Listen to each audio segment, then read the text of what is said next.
สาวเผาตัวด้วยครับสาวลาวเผาตัวน้องก็อายุจักปีเลยสาม20 ปีเลยเนาะโอ้ส่วนน้องเบลหก16 ปีส่วนสาวบนตา35 ปีหยอกกันครับบาวบนตาก็อายุประมาณ18 ปีวันนี้ก็น้องเบลก็มีหมู่มีครูอีกมาเล่นนำครับอันนี้น้องกะอายุ20 ปีฐานะยังโสดน้องเบลอายุ16 ปีน้องเบลสาวลาวเนาะชื่อเฟซเนาะมื้อนี้ก็ได้พ่อสองสาวด้วยครับผู้ใดครับชมคลิปนี้แล้วก็ขอให้อยู่ดีมีแฮงขอให้ร่ำให้รวยสวัสดีปีใหม่ด้วยครับมอสุโขทุกคนนะครับเด้อปลาสวยคักเลยมื้อนี้น้องเบล บ่ได้ไปเล่นสงกรานต์เนาะบ่มีเงินก็เลยอยู่เฮือนอยู่ศาลดีแล้วน้องเอ้ยขันทานไปเที่ยวนี่โอ้ยยามสงกรานต์นี่อันตรายอีเมไปใส่มือนี่น้องเบลเพื่อน อยู่เฮือนโอ้กินข้าวกินน้ำเลยบ่น้องยังบ่มีอาหาร ยังไม่ได้กินข้าวแต่วันนี้เออยังบ่กินข้าวแต่วันนี้อันสวัสดีครับ บุญตาโดยสวัสดีด้วยครับนายเซรีสวัสดีครับพี่เลิฟผมโดนไปเยอะครับ บ่ได้น้อพี่ซานวะโดนไปเยอะไม่น่าเชื่อน้อว่ามีบ่มีผู้บ่าวมาจีบ ก็จีบโลดเด้อ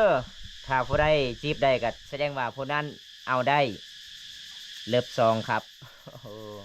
ไอ้บุญตาเอ้ยขอจองให้น้องสายแน่โอ้มาหาใดมาหาใดเด้อบาบุญยังมาโลดสาวตุย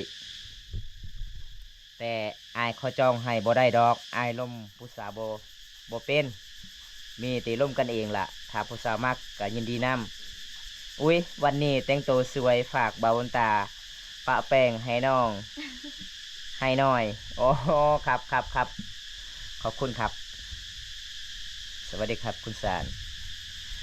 เมื่อนี้น้องเบลน่ารักมากเลยครับน้องเบลบอกว่าหมู่ไปเที่ยวสงกรานต์ส่วนน้องเบลอยู่เฮือนอยู่ศาล คณะบ้ามตากบ่ได้ไปเที่ยวครับคันไปเที่ยวนี่โอ้พี่น้องเอ้ยหากามาติดภูครับเกือบบ่ได้เห็นน้องเบล 4 มือ3 มือปิดสัญญาณไม่มีโทรศัพท์ไม่มีสัญญาณโทรศัพท์ครับคืนภูครับมันเป็นแสดงติดกับ3 ตัวเมืองครับไปกับทีมงาน8 คนก็เลยมาวันนี้ครับอ้ายอยู่กลางเด้ออ้ายพูดภาษาเจ้าบ่เป็นเออ แม่นบ่ลมผู้สาวบ่เป็นจริงเด้แม่นบ่น้อยคอยลมผู้สาวบ่เป็นเลยสวัสดีครับคุณสดรถจีบโอ้ผู้สาวมีแฟนแล้วแน่ๆเลยแม่นบ่วันนี้ยังบ่มีเพิ่นว่าถ้าอยากล่มก็ล่มได้ถ้าผู้ใดล่มได้ก็แสดงว่าผู้นั้นใส่แน่นครับน้องแบ้วหวานใจเบาโกยมาแล้วอีฟิลาเตวะ เบาโกยบ่มาเลยเนาะเบาโกยมันต่างเมืองบ่มาแล้วโดนๆทีนึงเพิ่นหาเลาะถ่ายคลิปครับสวัสดีครับคุณบุญยังชนบทโอ้บุญยังก็คือน้องสายพุ่มนะครับเป็นหมู่บ้านสดิครับน้องสายพุ่มแท้ๆครับสวัสดีนะครับพี่ละตีคอมเมนต์มาได้ด้วยครับ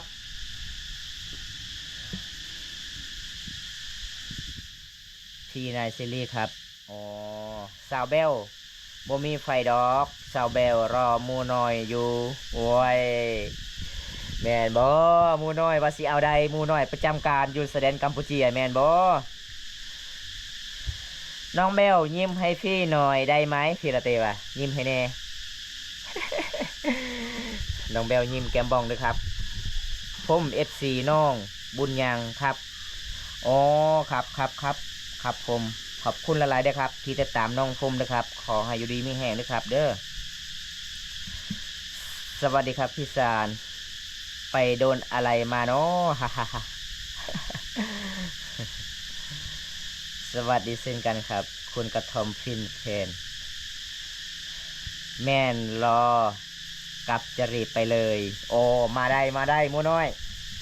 ใส่ปลาหมูน้อยสิมาเล่าครับตอนสงกรานต์นี่ ผมฮักกะมาแต่ผู้ครับวันนี้ครับ ก็เลยมาแต่วันนี้ก็เลยบอมมีสัญญาณก็เลยฟูดลงไปเที่ยวธรรมศาสตร์ครับโอ้ยมวนหลายครับเที่ยวธรรมศาสตร์ครับสัตว์ป่ายังหลายเขตบาวุนตาไปกามันเป็นภูฝาไม้ก็หลายหลายไม้ใหญ่ไม้น้อยครับอุดมสมบูรณ์เขตนั้นมีแต่เสียงนกฮ้องขันมาบ้านนี่โอ้ยร้อนมากๆครับขันไปฝุ่นอากาศเย็นสบายยิ้มให้แต่เบาโกยแล้วเนาะน้องเบลพี่ละเตวะ ยิ้มให้พี่ละเตเลยเด้นี่ครับท่านเสรีครับผมโดนสาวลอกครับพี่ละเตเจ็บหนักครับอ๋อผู้ใดเนาะหลอกเนาะพี่ซาน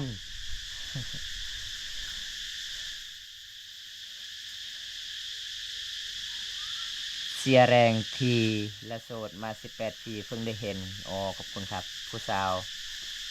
สงกรานต์ผมไม่ได้ไปเที่ยวในเลยไม่มีเงินเลยแมนพี่รับคือกันครับผมบอกกับบ่ได้ไปเล่นครับส่วนเขาไปเล่นสงกรานต์ส่วนผมไปเล่นป่าครับ เข้าป่าเข้าดงโอ้กำมวนอยู่ครับได้ยินแต่เสียงตูไปมาแล้วครับเที่ยวอาทิตย์หนึ่งครับเลยรีบกลับไปไทยโอ้ครับผมขอบคุณครับ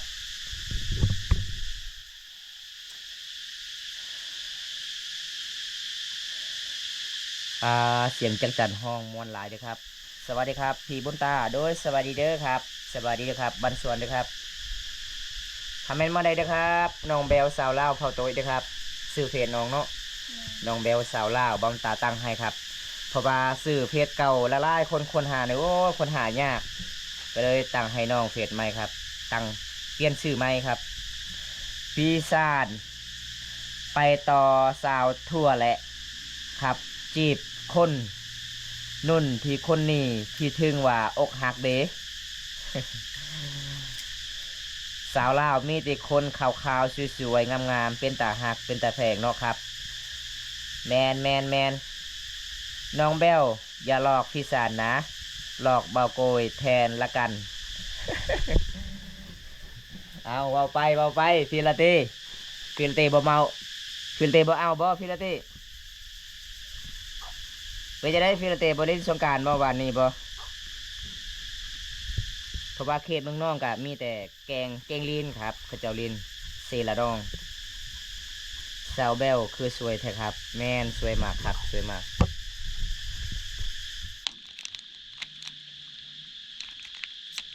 ยันผู้สาวมีแฟนหรือบ่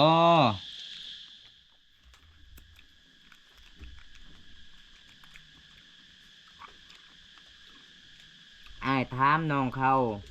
แน่เอาบ่บ่าวไทยถ้าจะเอาให้ไอ้เน่ไปขอครับ เอาบ่เอาบ่ เอา เพื่อนเอาเลยครับเลขห้วยไทย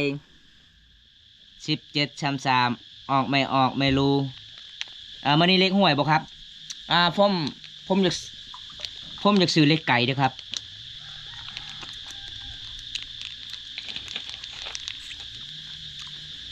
มื้อนั้นผมถึกเลขโม่ครับ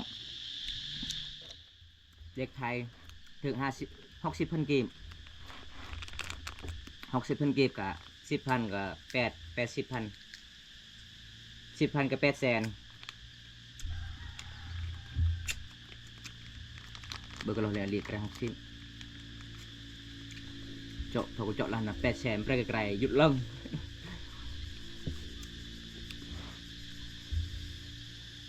ฟี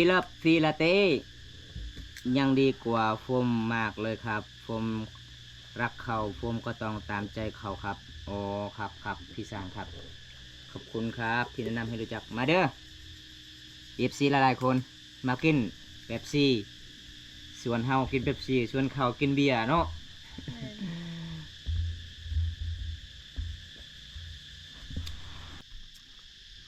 สาวแบลคนสวยขนาดในเฟซยังสวยเลยแมนคนสวยกับสวยครับขนาดกล้องสดเลยครับนี่เลยครับยังสวยมาก หน้าฝากสวยหน้าขาวสวยมากสง่าคิ้วโค้งคมงามสายตาหวานมีเสน่ห์จมูกโด่งงามเริ่มฝีปากบางแดงๆดูแล้วน่ารักเหลือเกินคุณแบวเอ้ย ขอบใจนายสิรีเนี่ย ขอบใจเด้อ I am love fish you beautiful แปลให้ผมนะครับภาษาอังกฤษครับผมแปลบ่ได้เด้อครับ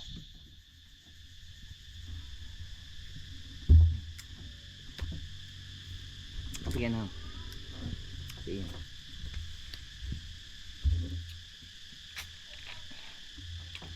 ครับชมคลิปนี้แล้วก็อย่าลืมฝากกดไลค์กดแชร์กดติดตามในเด้อครับพอให้โฟมเฮ็ดคลิปตอนต่อไปเป็นกำลังใจมาโดยตลอดเด้อครับคารองเท่าไรน้องแบว บ่ฮู้ บ่ฮู้ถามแม่เนาะ แม่น กินข้าวแล้วหรือยังครับ ยังบ่กินข้าวเด้อครับ ผู้หญิงคนนี้เป็นอะไรกับเจ้าของซอง อะไรครับ ผมบอกเข้าใจเด้อครับ ผู้หญิงคนนี้เป็นอะไรกับเจ้าของซอง มันเป็นอะไรครับบอกเข้าใจเด้อครับ ถามแบบนี้เด้อครับ ขอโทษหลายๆเด้อครับ ผมก็สิแปลบ่ได้แต่แบบนี้ยังดีเนาะบาบุญตาได้กินเป๊ปซี่ฟมที่ได้กินน้ำตาฮ่าฮ่าฮ่างอเพราะรักครับ โอ้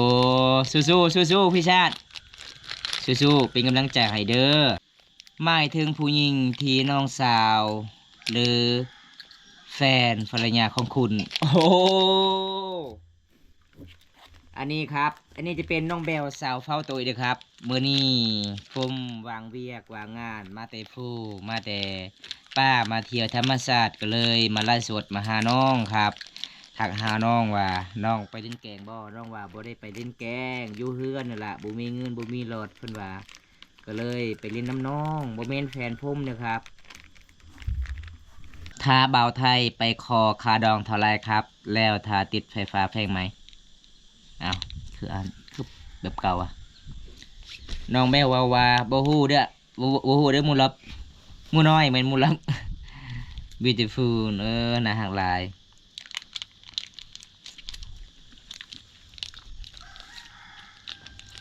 ใจเย็นๆพี่ซานหากเราเจอคนไม่ดี มาตั้งใจหลอก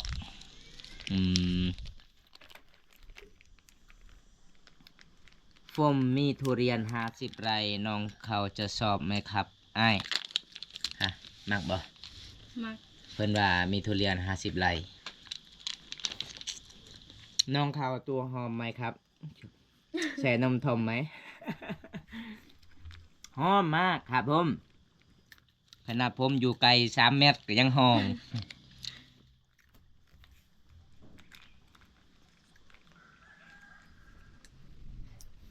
สองสาวงามขาวสุรินทร์ครับโอ้แม่นงามมากครับสาวเฝ้าตัวเด้อครับสาวลาวเฝ้าตัวน้องก็อายุจักปีเลย สาม 20 ปีเลยเนาะโอ้ส่วนน้องเบล 16 16 ปี ส่วนสาวบนตา35 ปี หยอกกันครับบนตาก็อายุประมาณสปลายปีนี่แหละครับผมโอ้ my god what is this อ๋อแปลว่าหยังเนาะครับผมแปลบ่ได้เด้อครับแต่อ่านบางคำอ่านได้อยู่ครับภาษาอังกฤษครับเพราะว่าเรียนจบมาโอ้ยกว่าสิปลายปีบ่ได้เรียนหนังสือครับมื้อนี้ก็น้องเบลก็มีหมู่มีครูอีกมาเล่นนำครับอันนี้น้องกะอายุ20 ปีฐานะยังโสดน้องเบลอายุ16 ปีน้องเบลสาวลาวเนาะชื่อเพจเนาะน้องก็ชื่อนั่นได้เพจของน้องฮะชื่อนี่ได้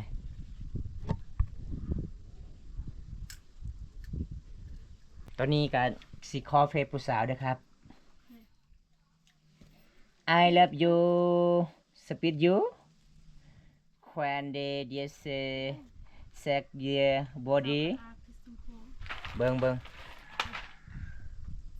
นี่ครับเพจของผู้สาวเด้อครับสาวกะอากเฟซชมพูบ่ โอ้เฟซชมพูสาวอากเฟซชมพูผู้สาวมาจากไหนครับอยู่ข้างๆ อ๋อก็เป็นบ้านเดียวกับน้องเบลนะครับ เป็นพี่น้องกันบ่ น้าสาว น้าสาวจะน้าสาวเนาะ แม่ โอ้น้าสาวน้องเบลครับ น้องแม่ น้องเม่ครับผม โอ้สบายดีพี่น้องจากเกาหลีด้วยครับ น้องเบลมาอยู่ด้วยไหมครับ จะให้บ้านให้รถให้หนี่สินเอาไหมฮ่าฮ่าเพื่อเตียวะ เอาแล้วเนาะเฮาบ่มีคนดูแลเนาะอยู่นำกันสองแม่ลูกมีแต่ผู้หญิงครับ น้องเบลเว่าว่าเลี้ยงหมูจักโต10โตบ่ ตายหมดเลย ตายหมดเลยปู้พี่น้องเอ้ยเพื่อเลี้ยงหมูกับขายหมูซื้อข้าวกินสุดท้ายตายเบิดตอนนี้ยังเหลือ บ่เหลือบ นเรือเลย ตายหมดเลย10ตัวโอ้ยพี่น้องเอ้ยแบบสาวแบบน้องเบลกับอยู่นำกันมีแต่ผู้หญิงกับหาเงินบ่เก่งก็เลยเลี้ยงสัตว์สุดท้ายตายเบิดพี่น้องเป็นน่าสงสารน้องเบลเลยครับสาวลาวครับ ส่วนไอ้แม่ก็ไปพูนพี่น้องไปเล่นเฮือนพี่น้องทั้งนั้นเด้ส่วนน้องเบลก็อยู่เฮือนมื้อนี้ก็บอมตาเสร็จมาว่าน้องเบลอยู่เฮือนบ่เดี๋ยวบอมตากันสิไปเล่นนำเด้อสิไปไล่สดน้องเบลว่ามาได้คอยอยู่เฮือนอยู่ตอนนี้ก็เลยมาหาน้องครับคอมเมนต์มาได้เด้อครับ เด้อคอมเมนต์มาได้เด้อครับ นี่เห็นบ่ครับ บ้านของน้องเบลก็ประมาณชั่นี้ครับ อันนี้ก็จะเป็นบ้านของพี่น้องของน้องเบล มันเป็นสีหลังคาเด้เห็นบ่ประมาณซ้ำนี้พี่น้อง อันนี้น้องกะอาพี่น้องก็สามารถทักหาได้เด้อครับสื่อเพจน้องกะอาครับ ภาษาไทยมื้อนี้ก็ได้พอสองสาวเด้อครับ เพราะว่าบอมตากาสิปิดไลฟ์สดไว้ซ้ำนี้ก่อนเด้อครับ เด้อผู้ใดครับชมคลิปนี้แล้วก็ขอให้อยู่ดีมีแห้งขอให้ร่ำให้รวยสวัสดีปีใหม่เด้อครับมอสุโขทุกคนเด้อครับ เด้อเอาจังใดกับน้องเบลเซากะอาสิปิดคลิปก่อนเด้อ โดย เมื่อนี้ก็ขอจบไว้เท่านี้ก่อนครับเป็นอย่างอีกพี่ละเตคอมเมนต์นี้เมื่อนี้บาวบุญตาใจดำไม่สวยน้องเบลหามน้ำ โอ้ยผมคอมือนั่นผมคอนำน้องเบลเด้อครับ เบลเมื่อยบ่อายชิซอย น้องเบลเลยว่าน้องไหวอยู่อายน้องทายโลดน้องไหวอยู่น้องสู้อยู่เพื่อนว่าฮับเพื่อนเฟซก่อนครับ เดี๋ยวอายจะขอไปซีนี่มันยังซีนี่นะบอกเข้าใจเด้อครับ เอาจังได้ขอให้อยู่ดีมีแหงหลายๆคนเด้อครับ เด้อฟังลาวฟังไทยในประเทศและต่างประเทศเด้อครับ ขอให้ร่ำให้รวย ขอให้ปรารถนาสิ่งใดขอให้ได้สิ่งนั้นเด้อครับบอมตากาสิเบียดไว้ช่วงนี้ก่อนเด้อครับ สวัสดีปีใหม่สวัสดีปีใหม่เด้อบ๊ายบายซีเน่บ๊ายบายไปก็เด้อครับบ๊ายบาย